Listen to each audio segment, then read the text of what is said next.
Guys, we have a breaking news coming out. A massive explosion reported as Ukraine strikes Russian oil facility in Volgograd Oblast.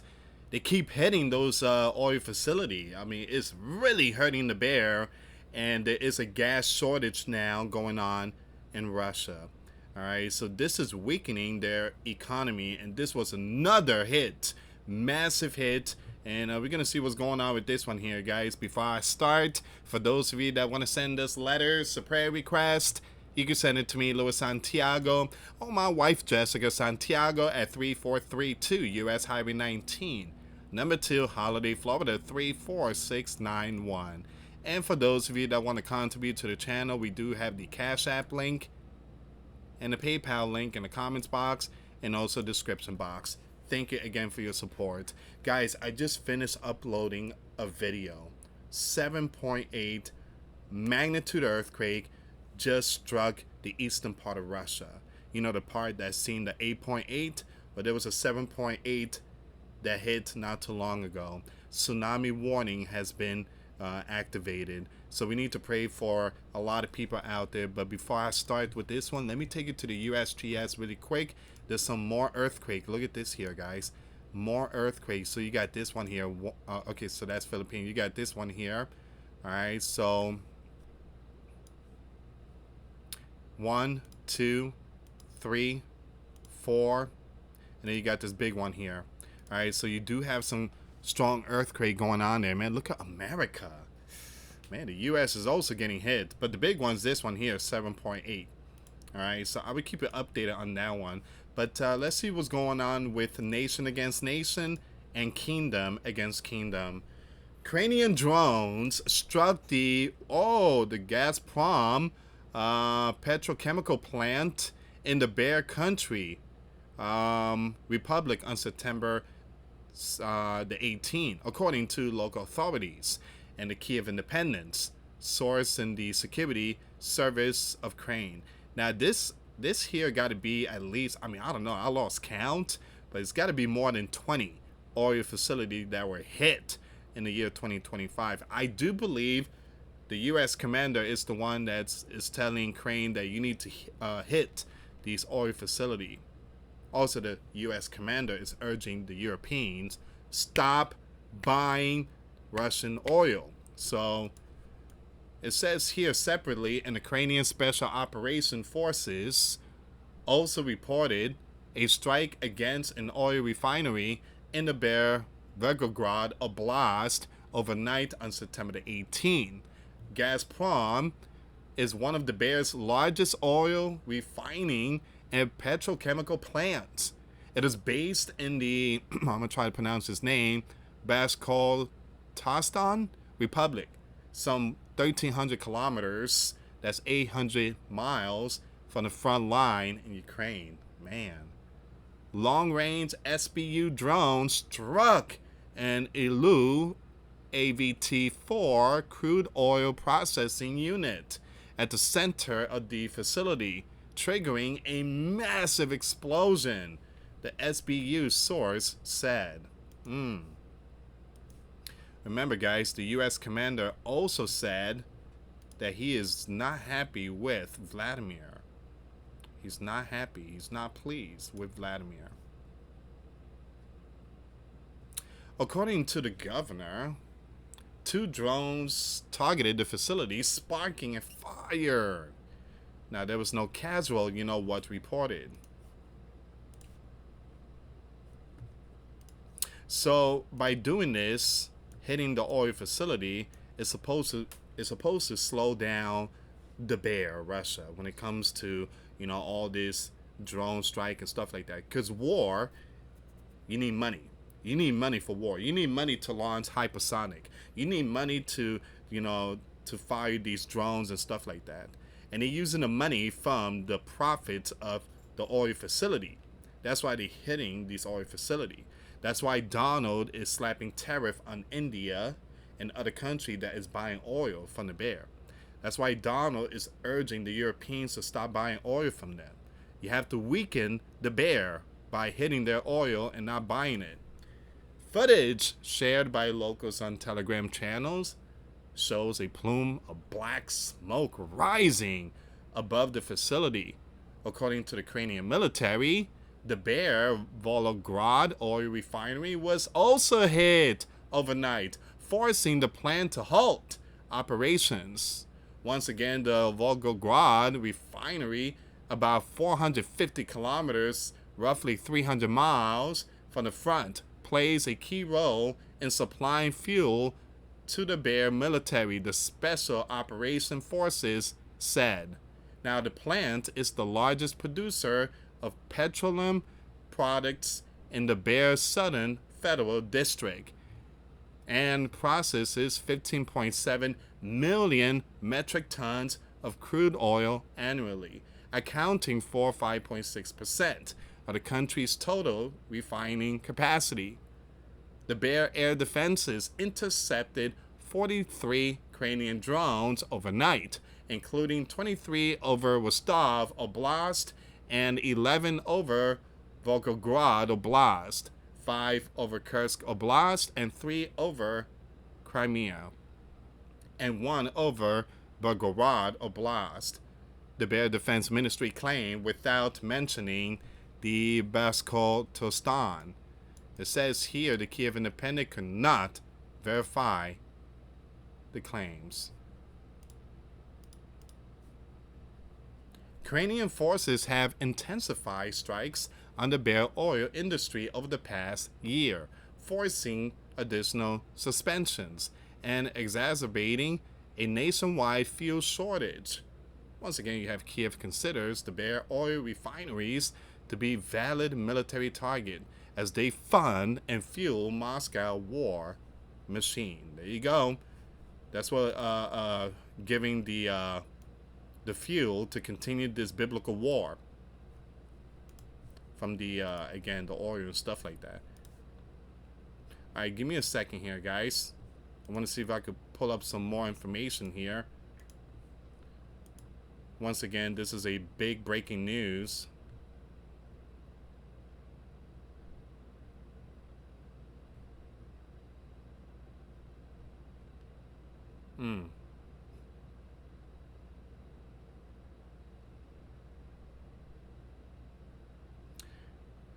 Hold on, give me 1 second, guys. I see something here.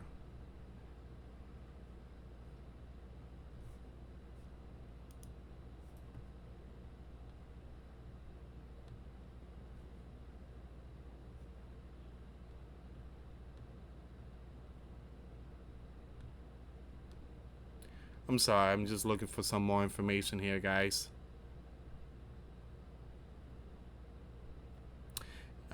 I do see something in this one here.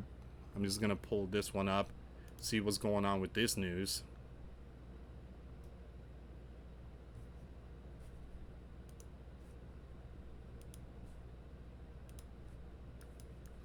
So you have the Bear Iskander missile. Those are very powerful ones. And Kaliningrad could be a sign of weakness, experts say. Let's see what's going on here, guys.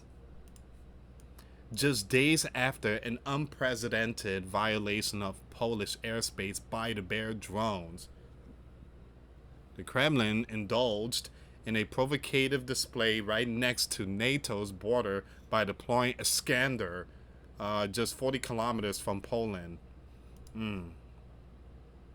While part of the long-planned Zapad military exercises conducted with Belarus, experts told the Kiev Independent that flaunting off missile in the Bear exclave of Kaliningrad was meant to send a very deliberate message. I believe this is the one that was parked on a highway, and that video went out to like everywhere. Alright, so this serves as an opportunity for the Bear to intimidate European audiences through information and influence operation, and to directly signal its capability and readiness to the alliance, the Gov. Mr. John, a security assistant analyst, said.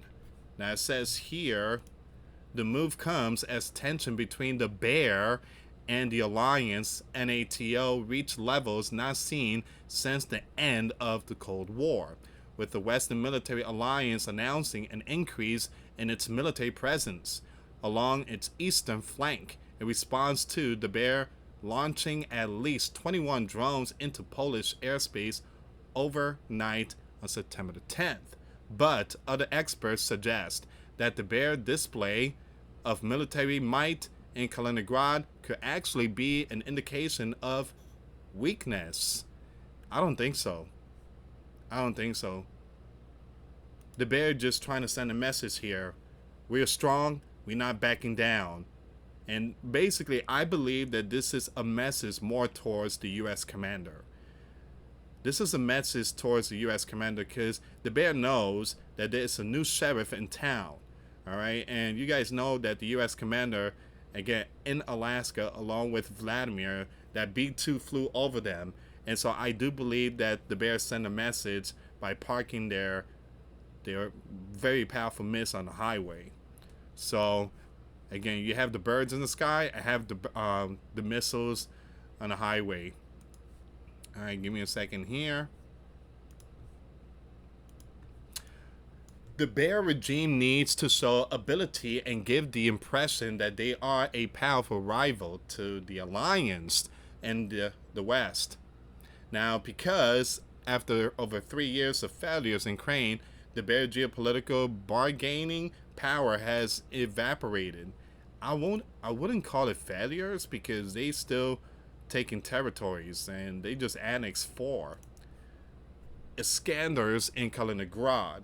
Following the airspace violation involving drones over Poland and Romania, the Bear, in coordination with Belarus, conducted drills in Kaliningrad Oblast, a heavily militarized exclave on the Baltic Sea, bordering the NATO members Poland and Lithuania.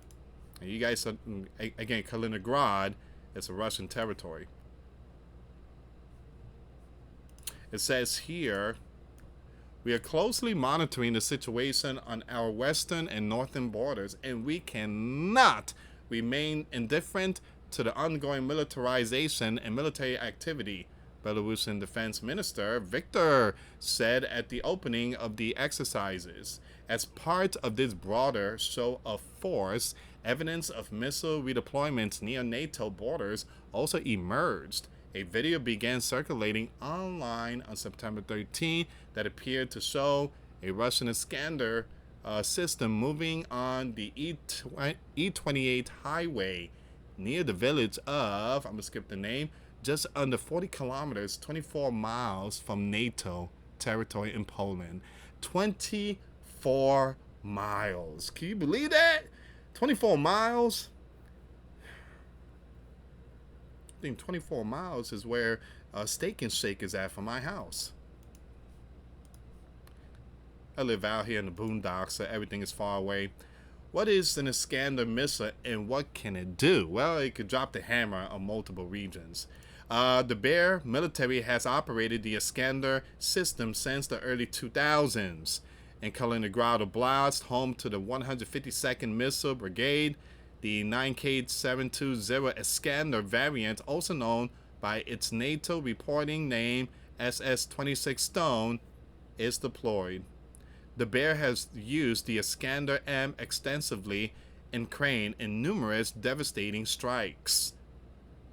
Once again, the missile descends almost vertically at its target, striking at a near 90-degree angle and typically leaves behind a large circular crater upon impact. That's ugly. It leaves behind a signature tattoo, basically. The Iskander is a ballistic that travels at Mach 6 to 7, 7,400 up to 8,600 kilometer. It measures 7.3 meters in length with a 0.9 meter diameter, weighs up to 3,800 kilogram, and carries a 480 kilogram warhead. Each missile costs an estimated $3 million. The Bear upgraded its ballistic equipment with radar, decoys, and evasive maneuvers, making them potentially harder to intercept even by Patriot air defenses. Ukraine's Air Force spokesperson said on May 24 after a massive strike on Kiev. The Iskander M can be equipped with a cluster warhead, but even more concerning, it is capability to carrying a nuclear warhead. With an operational range of up to 500 kilometers, that's 310 miles, the Iskander can reach look at this, six of the alliance country from Kaliningrad, Poland, Germany, Sweden, Latvia, Lithuania, and Estonia, putting key military and infrastructure within a strike radius. Man, I wouldn't mess with Kaliningrad now. Man, yeah, that's not good news.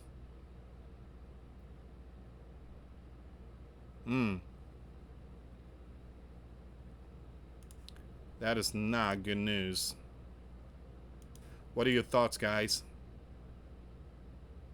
I'm gonna leave the rest on my Twitter page, but that's the one that they parked on the highway, 24 miles away from Poland.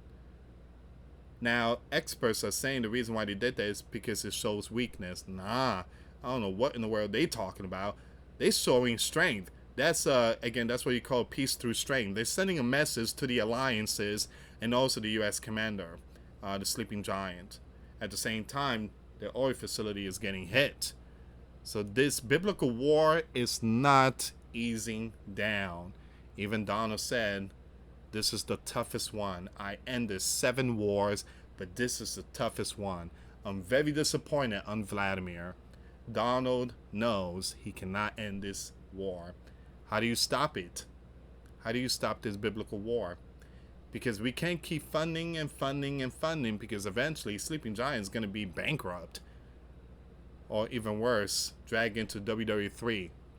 And that would be really bad. Anyway, guys, thank you so much for watching. Till next time later. Peace.